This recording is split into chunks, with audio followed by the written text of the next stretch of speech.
हाय, good morning. हम लोग यहाँ वापस से अपना एक नया चैप्टर जो रासायनिक शास्त्र का दूसरा अध्याय है।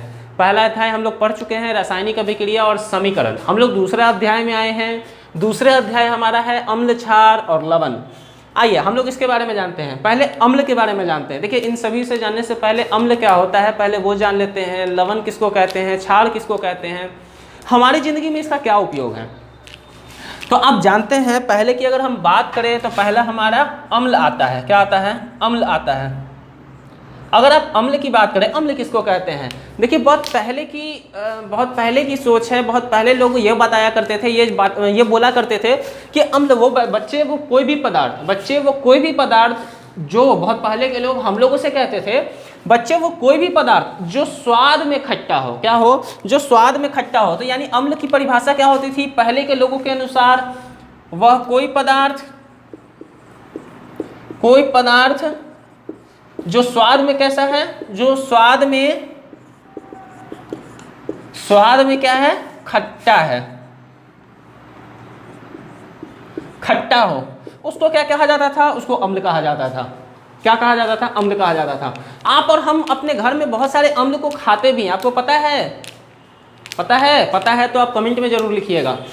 देखिए, हम लोग कौन कौन से अम्ल खाते हैं। हम लोग नींबू खाते हैं,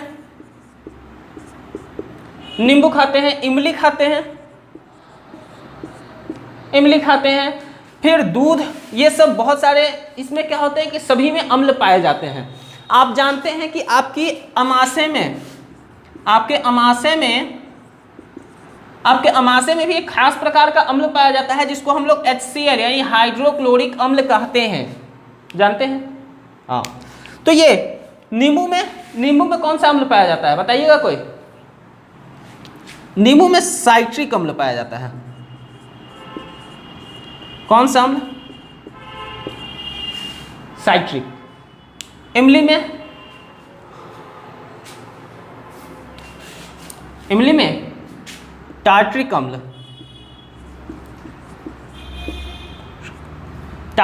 पाया जाता है इमली में। तो इस प्रकार और भी बहुत सारे अम्ल की बहुत सारी उपयोग है हमारी ज़िंदगी में। ये पहले की परिभाषा मैं बता रहा हूँ, आज की परिभाषा ये नहीं है।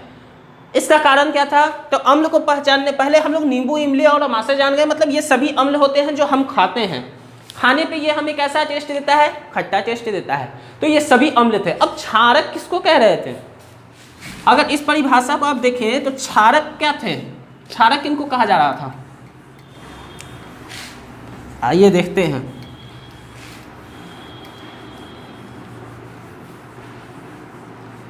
तो अगर आप क्षारक की बात करते हैं, किसकी बात करते हैं? अगर हम क्षारक की बात करें तो क्षारक किसको कह रहे थे? या क्षार, जिसको आप यहाँ पे मैंने क्षार लिखा है, देखिए इसको इंग्लिश में अगर मैं लिख दूं तो इंग्लिश में इसको एसिड कहा जाता है, इसको बेस कहते हैं, और ये साल्ट होता है। क्या होता है? ये एसिड, बेस और साल्ट। लेक्चर नंबर हमारा लेक्चर 1 है। अगर हम इसको कहें तो ये हमारा लेक्चर 1 है एसिड, बेस और साल्ट का। तो क्षार किसको कहते हैं? क्षार वह कोई भी पदार्थ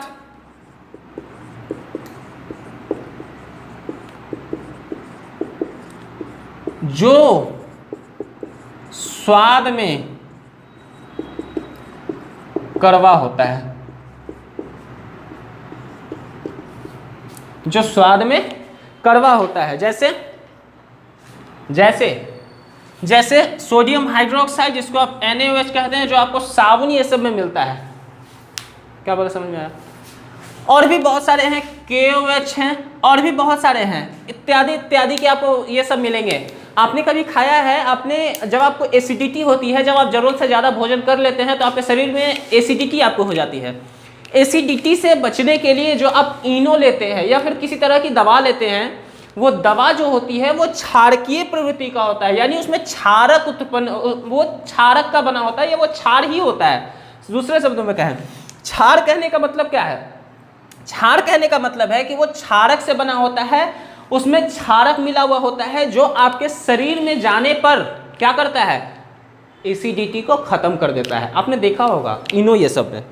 तो अगर मैं ऐसा बोल रहा हूं तो यहां से बोलने के आधार पर मुझे एक बात की ज्ञान हो गया है, एक बात पता चल गया है कि अम्ल और क्षार जो हैं वे दोनों विपरीत यानी उल्टा गुण वाला होता है, या उल्टा गुण वाला पदार्थ है।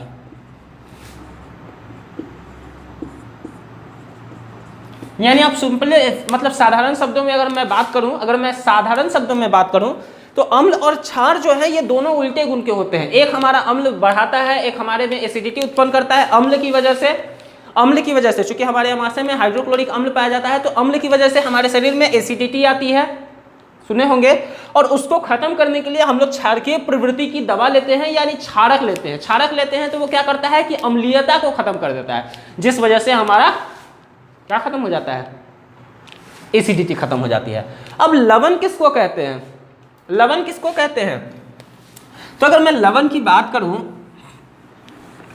तो लवण वो कोई भी पदार्थ, देखिए लवण जो होता है उदासीनीकरण अभिक्रिया के फलस्वरूप बनता है। हम लोगों ने इससे पहले वाले चैप्टर में भी थोड़ी बहुत जानकारी इसके बारे में हम लोगों को हो गई थी, लेकिन अभी हम लोग देख लेते हैं इसको क्या होता है। थोड़ा मैं अभी बताऊंगा, उसके बाद में धीरे धीरे हम लोग आगे चलेंगे इसमें। लवण किसको कहते हैं? तो लवण वो कोई भी पदार्थ है। लवण क्या होता है? ये पहला उदासीकरण अभिक्रिया का फलस्वरूप बनता है। उदासीनीकरण, सॉरी एक गलती लिखा गया,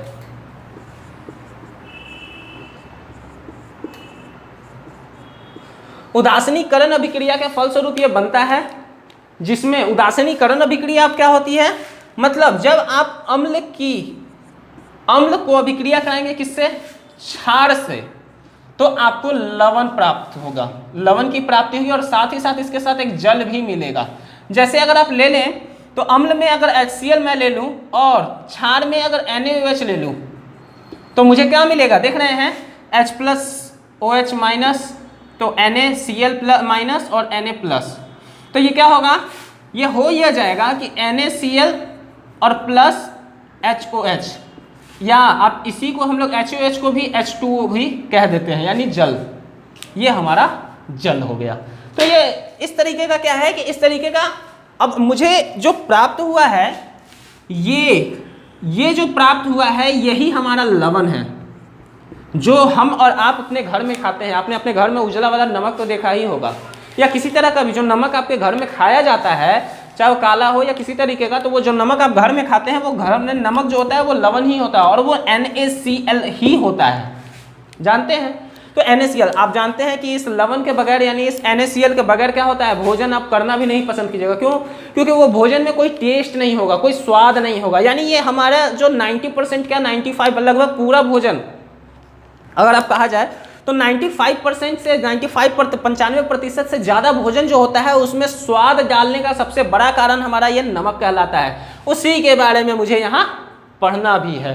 तो आइए, लेकिन अब मुझे यहाँ पे एक दिक्कत है, दिक्कत क्या है? दिक्कत ये है कि अगर अम्ल जो होते हैं, कुछ अम्ल ऐसे भी होते हैं जो बहुत खतरनाक होते हैं। आपको पता है, आपने देखा होगा आपके आसपास में, या कभी आप सुने होंगे CID ये सब देखे होंगे तो सुने होंगे कि इसने एसिड फेंक दिया या समथिंग ऐसा कुछ। तो इसमें क्या होता है कि अम्ल क्या होता है कि अम्ल बहुत खराब भी होता है। इसी प्रकार क्षारक भी बहुत खराब होता है। जैसे अगर आप मजबूत क्षारक की बात करें तो NaOH, आप या तो NaOH की बात करें, ये मजबूत क्षारक है, मजबूत क्षार है। इसी प्रकार आप HCl की बात करें, HCl क्या है? मजबूत अम्ल है, मजबूत अम्ल है। ये दोनों हमारे लिए खराब है, ये दोनों हमारे लिए बहुत गड़बड़ है। मतलब ये दोनों हमारे शरीर के अगर हमारे मांस या चमड़े पे अगर ये संपर्क में आ जाएगा, हमारे स्किन के संपर्क में आ जाएगा, तो ये दोनों ही हमारे स्किन को क्या करेंगे? जला देंगे। खुरदरा मतलब खराब कर देंगे, जला देंगे। तो ये क्या होता है कि ये दोनों को, अब इसका ये तो कंफर्म हो गया कि ये दोनों हमारे लिए, अम्ल जो है हम खाते भी हैं, अम्ल हमारे लिए हानिकारक भी है। तो अगर कोई पदार्थ मुझे दे रहा है, अगर मान लीजिए कोई ला करके मुझे कोई पदार्थ दे दिया है, या कोई सॉल्यूशन, कोई विलयन दे दिया है, मान लीजिए कोई विलयन ला करके दे दिया है कि हाँ भैया ये विलयन है, तो विलयन को देख करके हम थोड़े ही बता सकते हैं कि ये क्या है, ये अम्ल है कि क्षार है। कैसे पता चलेगा? कोई उपाय नहीं है। तो किसी विलयन के बारे में, किसी पदार्थ के बारे में जानेंगे कैसे कि वो अम्ल है कि क्षार है? तो अम्ल और क्षार के बारे में, मतलब उस विलयन के बारे में जानने के लिए, उसकी प्रवृत्ति के बारे में, उसकी प्रकृति के बारे में जानने के लिए हम सूचक का उपयोग करते हैं। किसका उपयोग करते हैं? मैंने क्या बोला? हम सूचक का उपयोग करते हैं। भाई अब सूचक क्या होता है? जैसा कि मैंने समझा दिया, सूचक वैसे पदार्थ होते हैं जो किसी विलयन में या किसी विलयन के बारे में हमें बताते हैं, विलयन की प्रकृति के बारे में हमें बताते हैं। वो विलयन अम्ल है, वो विलयन क्षार है या कैसा है। तो जाइए देखते हैं, आइए।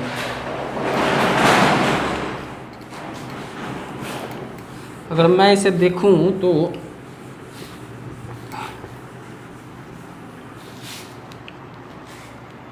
अगर इसकी परिभाषा लिखें तो वैसे तत्व, या वैसे तत्व नहीं लिखेंगे, वैसे पदार्थ जो हमें विलयन की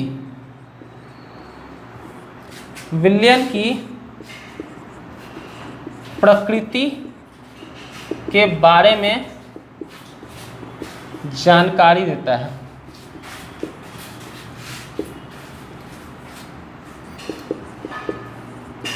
जानकारी देता है। अब सूचक होते कितने प्रकार के हैं? अगर आप सूचक की बात करें तो सूचक जो होते हैं ये मुख्यतः 3 प्रकार के होते हैं। कितने प्रकार के सूचक जो होते हैं? वो मुख्यतः 3 प्रकार के होते हैं। अब 3 प्रकार के सूचक कौन कौन से हैं? पहला सूचक यहां पे लिख लेंगे, सूचक 3 प्रकार के होते हैं। ऐसे ये 4 प्रकार के होते हैं, ठीक है, लेकिन अभी हम यहाँ 3 पढ़ेंगे। एक का पीएच हम लोग यहाँ पे अभी नहीं पढ़ेंगे। पीएच इसी चैप्टर में, इसी अध्याय में पीएच के बारे में भी हम लोग पढ़ेंगे, लेकिन छोड़िए यहाँ 3 नहीं 4 कर देते हैं, यहीं पे सब मैं बता देता हूँ। यहाँ पे 4 प्रकार के होते हैं। तो पीएच क्या होता है? सूचक 4 प्रकार के होते हैं। कौन कौन? पहला प्राकृतिक सूचक, प्राकृतिक सूचक। दूसरा, तो हम लोग पहला प्राकृतिक सूचक होता है, दूसरा कृत्रिम सूचक,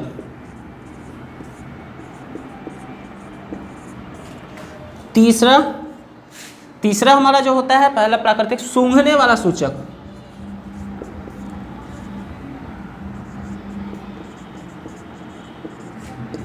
और चौथा जो हमारा होता है वो पीएच सूचक होता है।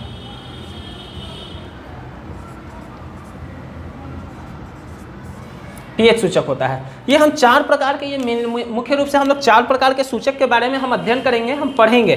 तो हम लोग देखते हैं एक एक करके इस पे आते हैं। तो पहला प्राकृतिक सूचक के बारे में हम देख लेते हैं। सूचक तो समझ में आया होगा आपको, ऐसा मुझे लगता है।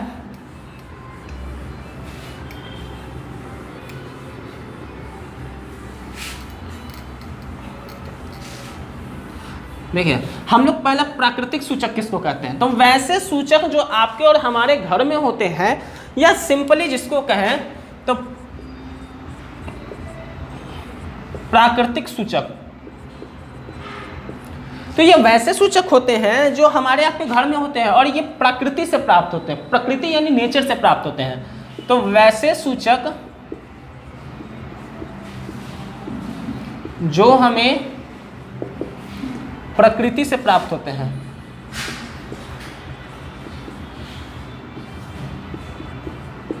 प्राप्त होते हैं। जैसे अगर आप जैसे की बात करें तो जैसे में कौन? आपका पहला हल्दी जो आपके घर में होता है, पहला हल्दी, दूसरा लिटमस, तीसरा लाल बंधा गोभी,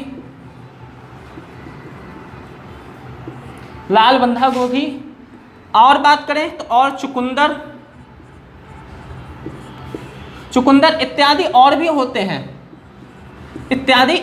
हैं, लेकिन हम यहाँ पे 2 से 3 ही बात करेंगे। हम यहाँ पे जो बात करेंगे, पहला हल्दी की बात करेंगे क्योंकि ये आपके एग्जाम में बहुत बार पूछा जाता है, और दूसरा लिटमस की बात करेंगे। हल्दी आपने देख रखा होगा अपने घर में, लेकिन लिटमस को मैं दिखाऊंगा, आज तो नहीं दिखा सकूंगा। अगला जो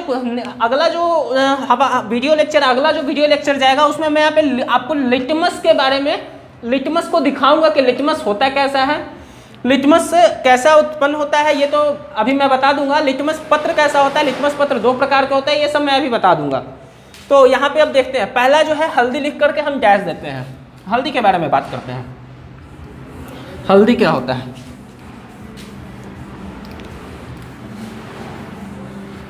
हल्दी आप लोग हम अपने घर में देखे होंगे। हल्दी किस कलर का होता है? देखे हैं ना? हाँ या ना? कमेंट में बताइए। देखे तो होंगे ही, खाना वाना बनाए होंगे तो आपने ज़रूर देखा होगा, या खाना की मतलब हल्दी की वजह से ही आपके घर में क्या होता है, आपका खाने में मतलब जो सब्जी होती है या किसी प्रकार का जो भोजन होता है उसमें रंग आता है। आपने देखा दाल में हम लोग हल्दी उपयोग करते हैं, सब्जी में भी हल्दी का उपयोग किया जाता है। बिना हल्दी का खाएंगे तो बहुत अजीब लगता है। तो आइए पहला हल्दी बात करते हैं, हल्दी के बारे में। किसके बारे में? हल्दी के बारे में। देखिए अब हल्दी क्या, अगर मान लीजिए कि आपने कोई सफ़ेद कपड़ा पहना है या फिर किसी कलर का, सफ़ेद कपड़े में यह चूँकि ज़्यादा अच्छे से पता चलेगा तो हम लोग सफ़ेद कपड़ा की ही बात करते हैं। अगर आपने सफ़ेद कपड़ा पहना है और आप क्या कर रहे हैं कि आप खाना खा रहे थे, खाना खाते खाते क्या हो गया कि आपकी जो सब्जी थी वो आपके कपड़े पे गिर गई, क्या होगा? होगा यह कि आपका कपड़ा जो अभी उजला था वो उस जगह पे पीला पीला हो जाएगा, जैसा शादी ब्याह में होता है तो वो पीला पीला हो जाएगा, तो वो हल्दी पीला पीला हो जाएगा। अब क्या है कि हल्दी की वजह से कपड़ा तो पीला हो चुका है, तो हल्दी की वजह से जो कपड़ा पीला हो चुका है तो अब उस कपड़े को आप क्या करेंगे कि धोने की कोशिश करेंगे। क्या करेंगे? धोने की कोशिश करेंगे। आप और हम सबको ही करते हैं ताकि वो क्या हो जाए कि हल्दी का कलर छूट जाए और हमारा सफ़ेद, क्योंकि सफ़ेद रंग के कपड़े पे अगर थोड़ा भी दाग लग जाए तो वो बहुत अजीब लगता है, जान रहे हैं ना? तो वो हम लोग हल्दी को साफ करेंगे। ये क्या होता है कि यह पीले रंग का होता है,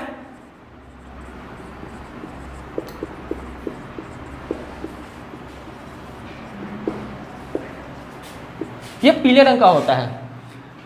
आपने क्या किया? आपने किया यह कि उस कपड़े को, जैसे मैं ये कपड़ा लिया हूं और कपड़े पे क्या है कि यहाँ हल्दी है, मैंने क्षारकीय प्रवृत्ति के साबुन से, वैसे साबुन जो क्षारक प्रवृत्ति के थे, क्षारक प्रवृत्ति के साबुन से मैं इसे क्या करूँगा? खूब घसूंगा। क्या करूँगा? घसूंगा, मतलब इसको साफ करने की कोशिश करूँगा, इसका रंग छुड़ाने की कोशिश करूँगा। तो क्या होगा? जब आप इसको घसीएगा और हल्का पानी से इसको धोने की कोशिश करेगा तो आप देखिएगा कि जब यह क्षार के संपर्क में आता है, जब यह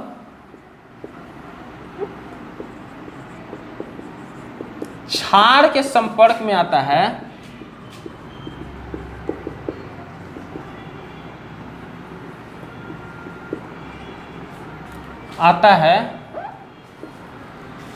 तो इसका रंग पीला से लाल हो जाता है।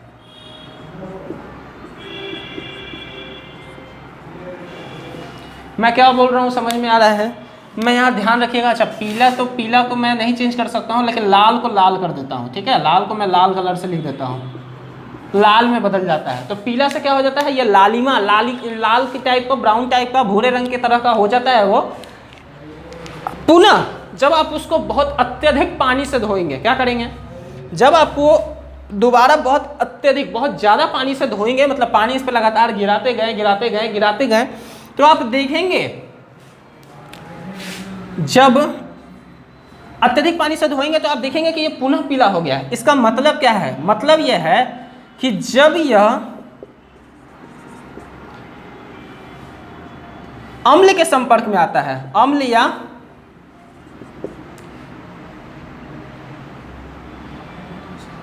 पानी के संपर्क में आता है,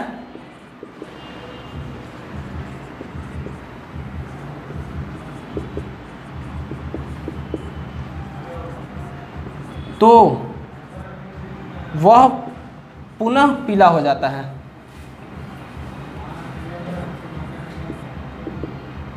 पीला हो जाता है। हम ये भी कह सकते हैं कि न्यूट्रल यानी उदासीन, जब कोई यह उदासीन पदार्थ के संपर्क में आता है, हम यहाँ पे नोट करके लिख लेंगे, हल्दी जब अम्ल प्रवृत्ति, अम्ल या उदासीकरण, उदासीन पदार्थ के संपर्क में आता है उदासीन पदार्थ के संपर्क में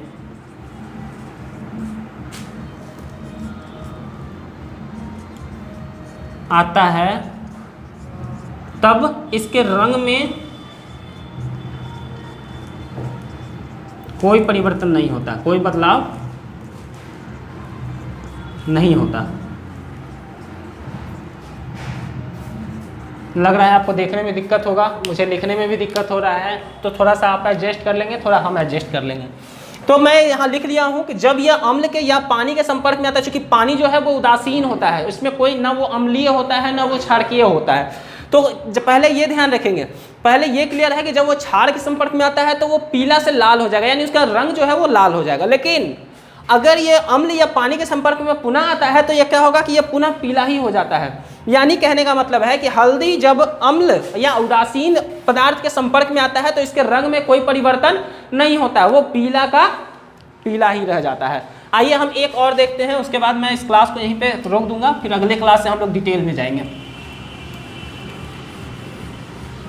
अब हम लोग लिटमस को देखते हैं। लिटमस क्या होता है? लिटमस को मैं अगले क्लास में दिखाऊंगा, इसीलिए मुझे यहाँ पे रुकना पड़ेगा, क्योंकि लिटमस आगे बढ़ जाऊंगा तो मैं दोबारा लिटमस को नहीं दिखा पाऊंगा आपको, और लिटमस ज़्यादा कुछ समझ नहीं आएगा, इसीलिए मैं यहाँ लिटमस दिखा दूंगा तो क्लियर हो जाएंगे आप कि भाई लिटमस किसको कहते हैं। ऐसे भी हम लोग यहाँ चीज़ों को कर करके देखेंगे, हम लोग यहाँ चीज़ों को करके देखेंगे। तो लिटमस की बात करते हैं। लिटमस किसको कहते हैं? यह लीचेन नामक पौधे से उत्पन्न किया जाता है, नामक पौधे से प्राप्त होता है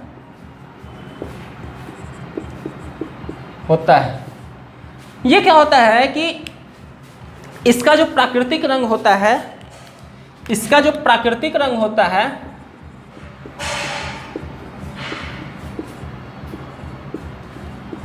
रंग जो होता है वो बैगनी होता है, बैगनी होता है। क्या होता है? बैगनी होता है। लेकिन हम लोग जो लिटमस पत्र का उपयोग करते हैं, वो क्या होता है? वो दो रंगों में आता है। तो लिटमस के दो प्रकार होते हैं जो हम लोगों के लिए उत्पन्न होता है, हम लोग जो प्राप्त करते हैं। लिटमस के दो प्रकार होते हैं। अगर एक बात करें तो एक लाल लिटमस, एक नीला, और दूसरा हमारा लाल। ये दो होता है। दोनों के अम्ल पे और क्षार पे अलग अलग कार्य हैं, दोनों के अम्ल और क्षार पे अलग अलग कार्य हैं। तो हम लोग नोट करके लिख लें, हमारा अंतिम लाइन है लगभग, तो नोट करके,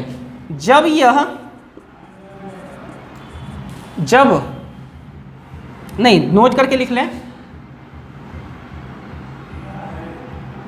जब नीला लिटमस, एक मिनट, नीला को मैं रंगीन कर देता हूँ आपके लिए आसान हो जाएगा। जब नीला लिटमस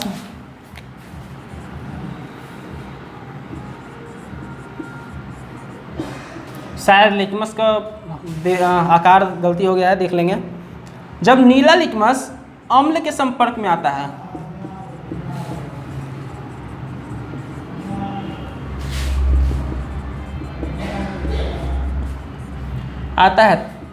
तब यह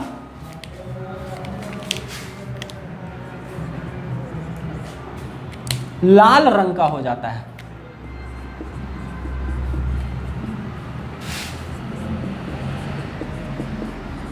लाल रंग का हो जाता है। तो आप यहाँ पे जैसा देख रहे होंगे कि जब नीला लिटमस क्या होता है कि किसके संपर्क में आता है? अम्ल के संपर्क में आता है, तो ये लाल कलर का, लाल रंग का हो जाता है।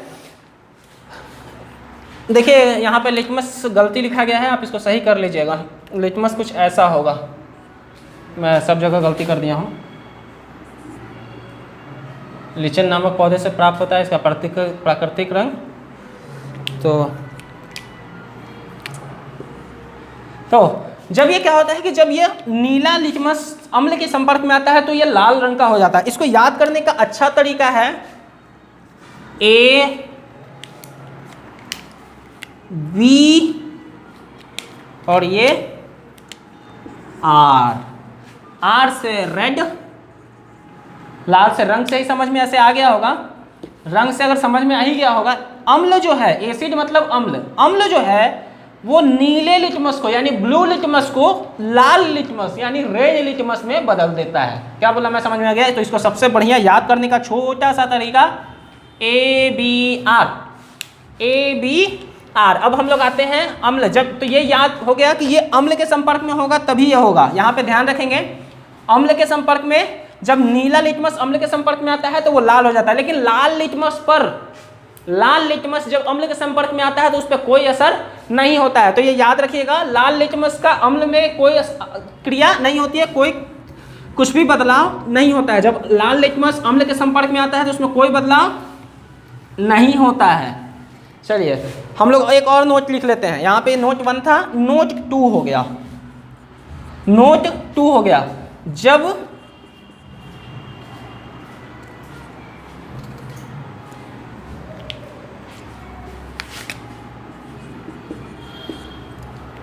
लाल लिटमस क्षार के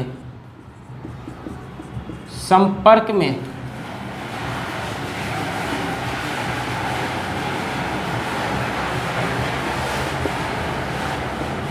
आता है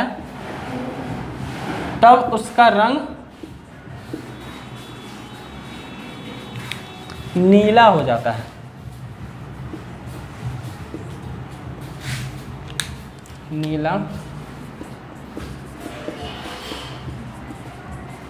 नीला हो जाता है। इसको याद रखने का तरीका है ऐसे नहीं, हमारा ये पहला बी से बेस यानी क्षार, BR यानी रेड मतलब लाल, और B यानी ब्लू मतलब नीला। तो ये हमारा हो गया। तो लिटमस में क्या होता है कि लिटमस में आप देख रहे हैं कि जब लाल लिटमस क्या होता है, क्षार के संपर्क में आता है तो वो नीले रंग का हो जाता है। ये याद करने का तरीका है BRB और उसको याद करने का तरीका है ABR। अब यहाँ पे ध्यान रखेंगे, जिस प्रकार अम्ल के संपर्क में जब लाल लिटमस आ रहा था तो उस पर कोई असर नहीं हो रहा था, इसी प्रकार जब नीला लिटमस क्षार के संपर्क में आएगा तो उस पर कोई असर नहीं होगा। आज का क्लास यहीं ख़त्म होता है। आप लोगों को लगता है अच्छा लगा होगा क्लास, अपने दोस्तों मित्रों के साथ शेयर करेंगे ताकि ज़्यादा से ज़्यादा लोगों तक ये जानकारी पहुंच पाएगी। देखने के लिए धन्यवाद। आपका दिन शुभ हो।